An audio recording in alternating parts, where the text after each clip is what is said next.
Ryan is on the phone from Seattle. Good morning. Yes, good morning. My question might seem a little bit silly, but it's very serious, and I was wondering if you could take it very seriously. There's a massive movement right now of hundreds of colonels and ex-CIA officials and Air Force pilots who are demanding that Obama administration live up to its promise of transparency and let the American let the American people know the truth about the existence of UFOs. Dr. Edgar Mitchell, an American hero who walked on the moon, has come out and over the past year have made some statements saying that he had it confirmed to him that the Roswell crash indeed was not from this planet has been visited, and the government has been covering it up. Now, during the transition and during your presidency, there's been hundreds and thousands of letters that have been mailed to your transition office led by Tom Podesta. And when are you going to, will you please, on behalf of all the citizens and these Americans, ask Obama and talk to him about making a statement or addressing this issue? Ryan, we'll get a response. Thank you for the call from Seattle. Robert Gibbs. Well, Ryan, I take your question seriously, not simply because of the topic, but also because if you're calling from Seattle and it's a little after 7 here, it's a little after 4 in the morning there. Look, I have not been briefed on whether or not there are the existence of UFOs. I haven't talked to the president about this topic. I know that the president is deeply concerned about ensuring that we have transparency in government and the American people have faith in what its government is trying to do.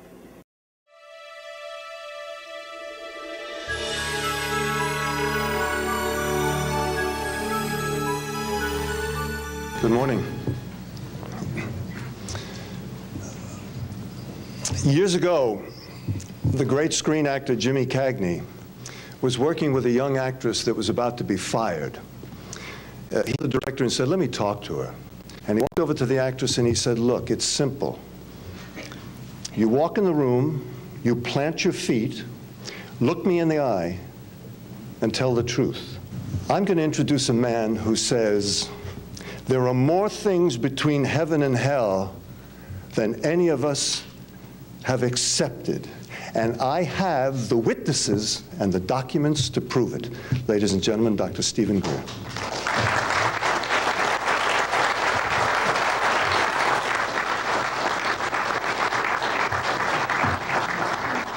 Thank you very much, John. Members of the press, the American public, and people of the world. We are here today to disclose the truth about a subject that has been ridiculed and questioned, denied for at least 50 years. I would like to thank Sarah McClendon, who is with us today, the famed White House correspondent, for her sponsorship of this meeting.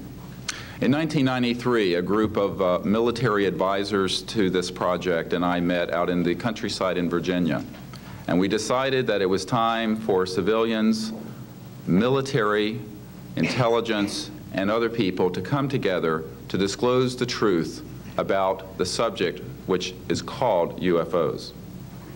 Since that time, I have personally briefed a sitting director of Central Intelligence, James Woolsey, President Clinton's first CIA director.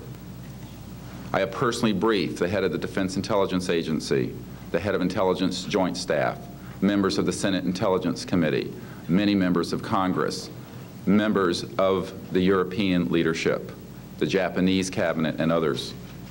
And what I have found is that none of them are surprised that this is true, but they are uniformly horrified that they have not had access to these projects. My name is Carl Wolf, and I was a precision electronics photographic repairman with a top secret crypto clearance in the United States Air Force. I was stationed at Langley Air Force Base in Virginia. In 1965, in mid-1965, I was loaned to the Lunar Orbiter Project at NASA on Langley Field. Dr. Colley was in charge of that project. They had problems with a piece of electronic equipment that was bottlenecking their production of photographs. I went to the facility, and when I walked into the facility, there were scientists from all over the world. I was stunned, actually, to see people at a NASA project from all over the world. It didn't make any sense to me initially.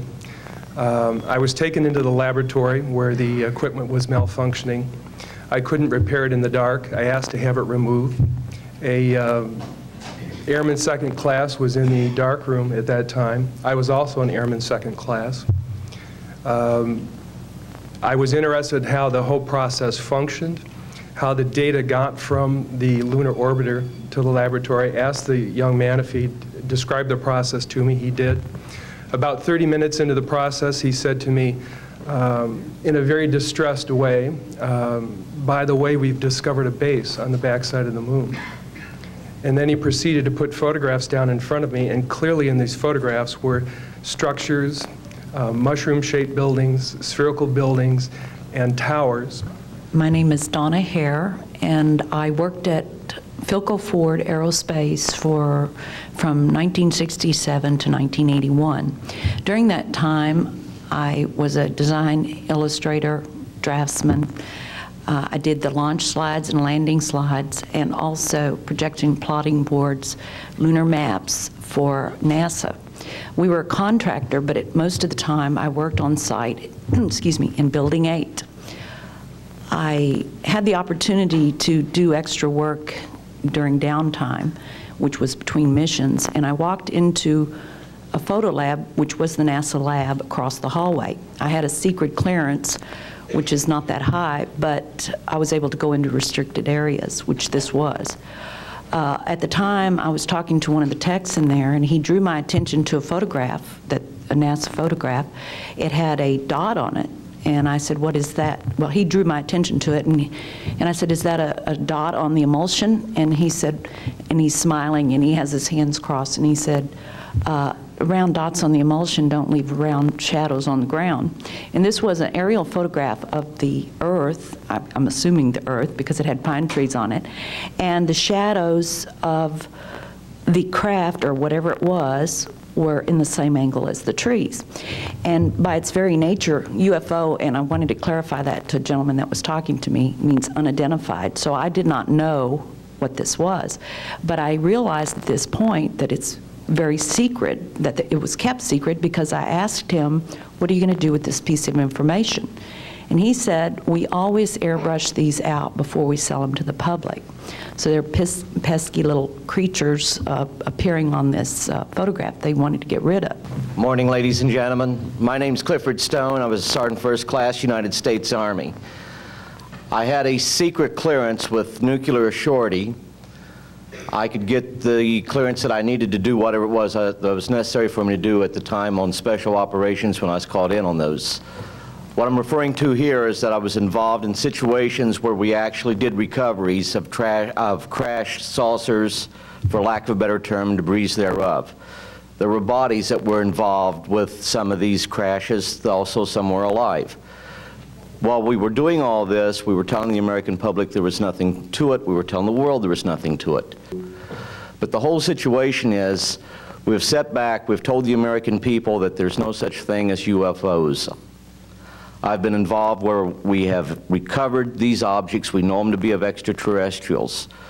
In 1969, I had an event that happened to me while I was stationed at Fort Lee, Virginia. We went to Indiantown Gap, Pennsylvania. That would be my first exposure to any time that we would be recovering an unidentified flying object. When we went there, we already had people that was already in the facility. We were a backup team, which was supposed to be NBC, because there was supposed to be some nuclear materials that was on board this craft. Later on, most people involved would have been, were to be told that there was nothing on board it. It was nothing more than just a crash of one of our aircraft. I know better, because I was one of the people that approached it with a Geiger counter to get surface readings. My name is Daniel Sheehan. I'm an attorney and serving as general counsel to the Disclosure Project. I'm a 1967 graduate of Harvard College in American Government Studies and Constitutional Law, and a graduate of Harvard Law School.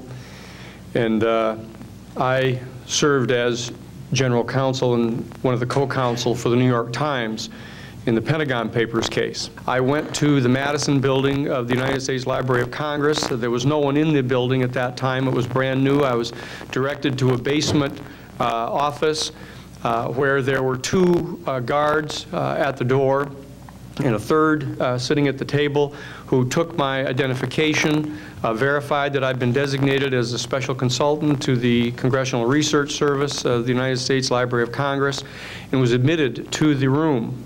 I thereupon found photographs, some dozen photographs, of what is unquestionably an unidentified flying object on the ground that had crashed and plowed a furrow in a field of snow, and it was embedded in an embankment. There were United States Air Force personnel surrounding this craft, taking photographs of the craft.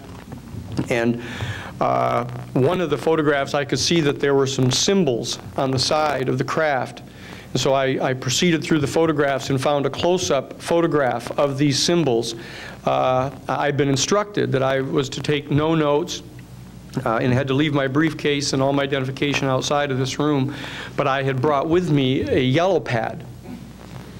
And so what I did is I opened up the yellow pad and refocused the overhead camera onto the same size as the cardboard backing of the yellow pad, and I physically traced the copies of the symbols on the side of this craft, closed the yellow pad back, put the microfiche back into the canister, reclosed the box that I had, and I said, it is time for me to leave.